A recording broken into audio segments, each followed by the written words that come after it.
Hey everyone, and welcome to God Save the Wheels. How to get into car racing and what is the most effective way of doing it without breaking the bank. I've had the chance to participate to some of the most prestigious historic car events in the world like Le Mans Classic or the Toronto, as well as doing some endurance car racing. And through those 10 years, I have tried to find other ways to race, maybe cheaper ways to race, and just to find the all-around best solution to satisfy my will to race. Obviously, there are many answers to that question.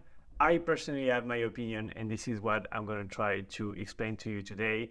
This will come in the second part of the video, but for now, I just want to talk about racing. Let's define what you mean by racing. When you say, I want to do some car racing, what do you mean? You could just go to the track, have a track day car, and try to make the best time on a specific racetrack.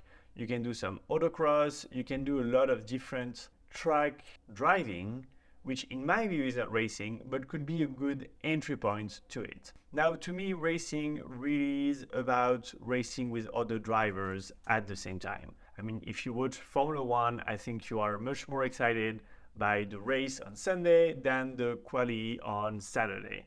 It's great to see a driver do the best time around the track, but this is not as crazy as seeing two cars doing some very close racing. Racing for hobby is not necessarily like you see in Formula One.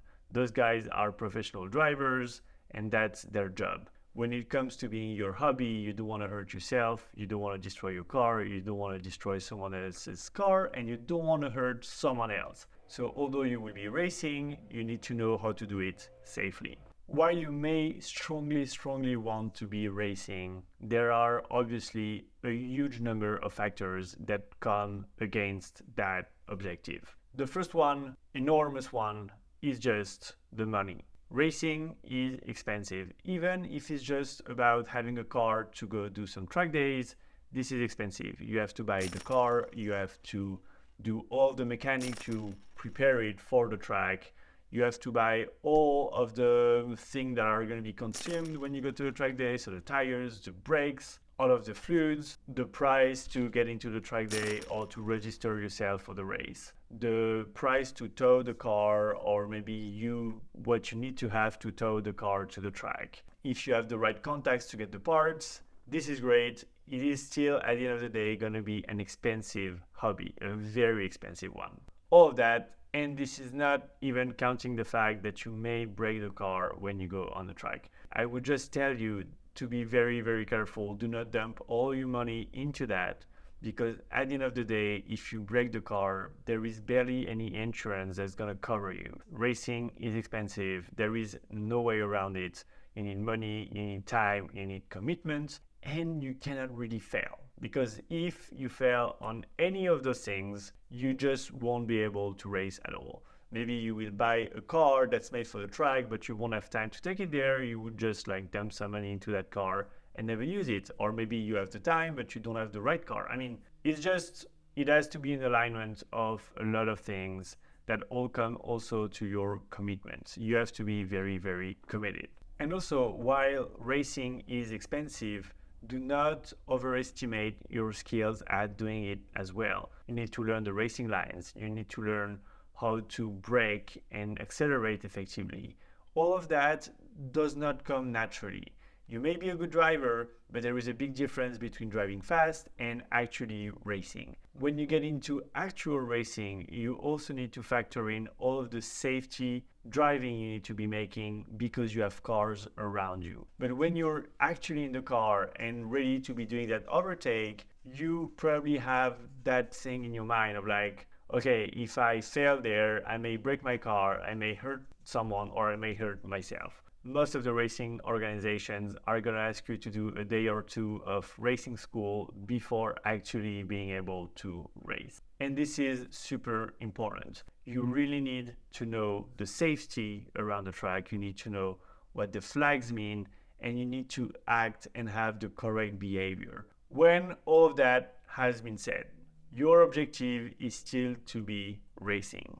And to me, the best and most effective way to do that is sim racing. I know this may be disappointing. This is not about doing some drag racing in the street or some crazy racing on the highway. This is not about getting the car that is going to take you to the track and make you the best driver ever. This is much more straightforward. Why do I think this is the most effective way of getting into racing? There are many answers that basically answer each problematic from the question of actually getting into racing with a proper car. The cost to get a proper sim racing cockpit with all of the equipment is give or take gonna be the same price as a very low-end track day car. That budget should range, I think, between $4,000 and $10,000. I think you start to have a decent sim racing cockpit when you start to hit about $5,000. Mine, I paid about $6,000 for it, and I'm going to explain to you all of the equipment there is. So obviously first there is the frame, which if I had to do it again today, I would take another model because this one is a bit overkill for my usage. The seat that goes with it, obviously. Then you have the screen, which I only use to go through menus because next to that I race with VR, although you may prefer racing with 2 or 3 screens or just 1 screen as well. I think VR is the best way of doing it because it is the most immersive. Then next to that you need to buy your steering base.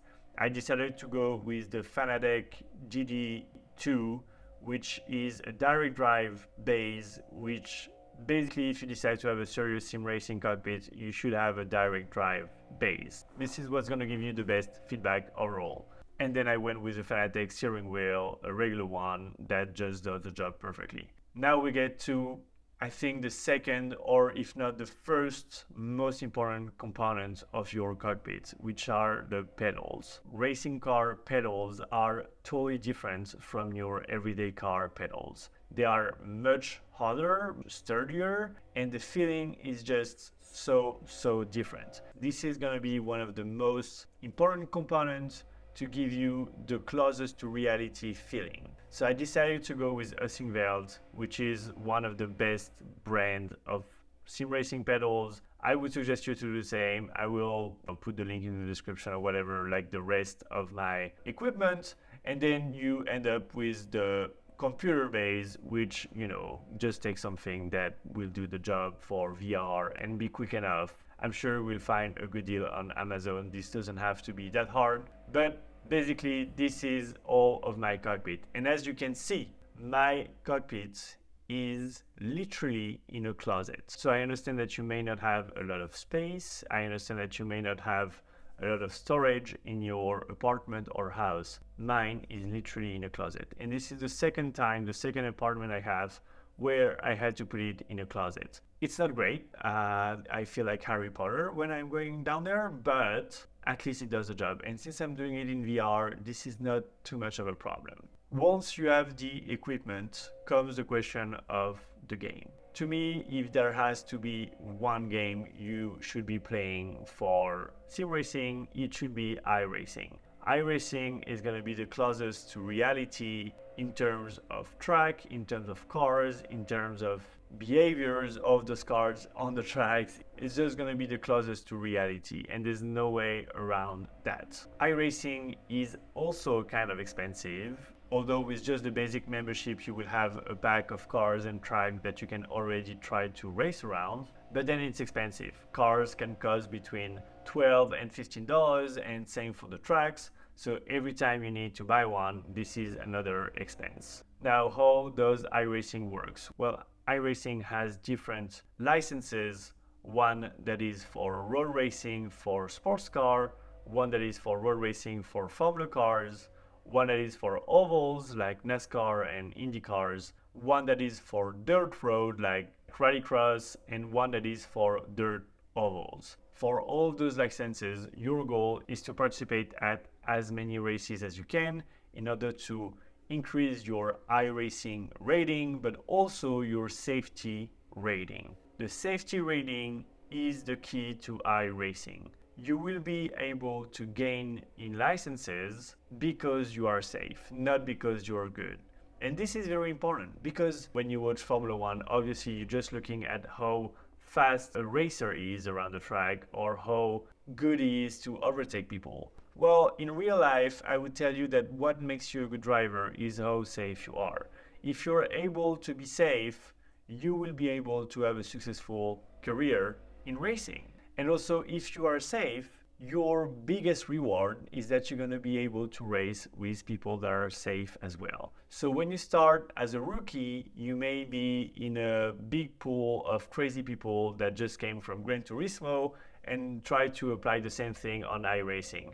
And every corner is a mess and it's complicated. So during the first few races that you're going to be doing, you need to be as defensive as you can in order to just increase your safety rating and at least get to a Class D license. From the Class D license, try to work your way up to C, B, and A. And the better you will be at being safe, the better racing you're gonna have to do as well. When you jump into iRacing and you start as a rookie, don't expect to be doing a race in Le Mans with a hypercar right now. You have to work your way to get there, which again makes perfect sense. iRacing is also the perfect starting point if you would like to get into actual racing down the line. You will be able to learn the tracks, the racing lines, how the cars are behaving, how to have a safe behavior around the track, how to race around cars, how to overtake. You will be able to learn so many things that the day you will actually be in a car on a track, you will almost feel at home. All of the professional racing drivers today spent countless hours on iRacing. Look at Max Verstappen. I think that guy jumps out of the Formula One to get into his sim. He's passionate about it because it is basically a la carte racing. You can do whatever you want on there at the demand, and this is absolutely amazing. And tell me, how many sports can you say I train the same way that a professional would do? You will probably never be able to train in a US football training facility or in a soccer facility or whatever. But when you go on iRacing, if you are good enough and if you make your way up to the Class B or A, you may end up racing against actual professional racing car driver. And this is a great reward. This is why you would love it. And this is your quickest way to actually race against someone like Max Verstappen. So after saying all that, you may tell me, yeah, well, this is not really racing. I mean, it's not real cars. It's not. Listen, the cars may not be real, but the racing is. That's all you need to remember. Even if you can say watching that video, oh, this is not really racing or whatever. Try iRacing, try to build a cockpit or try to find a friend who has one. Go there, do a racing session. Once you're on the starting line of the race, don't tell me you don't feel that little thing in your stomach. Of course, this is very, very far from being on an actual grid at an actual race. But let me tell you that you will still feel the thing that you are racing. Because whether you want it or not, this is a form of racing. You need to be the quickest on that race and you need to beat everyone around you, and everyone has the same objective. And I would say the biggest thing about iRacing and about sim racing is that you have a pretty limited budget. You just buy your cockpit, you buy whatever tracks or cars that you would want on iRacing, and that's it. You don't have to pay for tires, you don't have to pay for brakes, you don't have to pay for registration at a race or whatever. Then next to that, you can be lazy. Okay, I know what I'm talking about because I am a pretty lazy person sometimes. And if I had a track day car, I don't know actually how many times I would go to the track to use it. Whereas sim racing, I can come back from my day at work and just go there and do 2-3 races and be happy with that. You can race at any time of the day. There are always racing. There are always people in there. And that convenience is, in my view, worth all of the investment, just for the convenience. You can race whenever you want. Maybe you grew up playing Gran Turismo, Need for Speed, whatever. It was so cool to just spend your evening playing with your friends or whatever. Just think about doing that with sim racing. You can spend an evening doing some races. How cool is that? Like, how fucking cool is that? It's just the convenience is amazing. And not only it's convenient and fun, but you're also learning a lot of things. Do not underestimate the power of sim racing. I can just tell you how important it's been for me, especially before going to my first Le Mans Classic. I raced a lot around Le Mans on my Simracing, and when I got to the track, I cannot say I felt like home because there is no historic cars on iRacing, but I knew the track perfectly and I knew the racing lines, and I was not as impressed as I would have been if I had never seen the track before.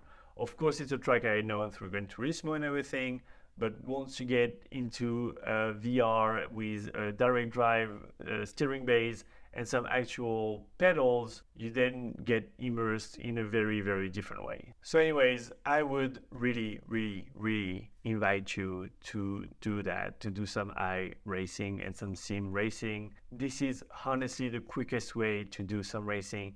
And even if you're super good, you may end up having opportunities to race in real life. If you have any questions, just drop them in the comment section. Don't hesitate to share your experience if you are a sim racer. Please consider subscribing if you like the content, like the video and everything, you know the drill. But anyways, I hope you enjoyed that video. And yeah, I will see you on the next one. God save the wheels. See you guys.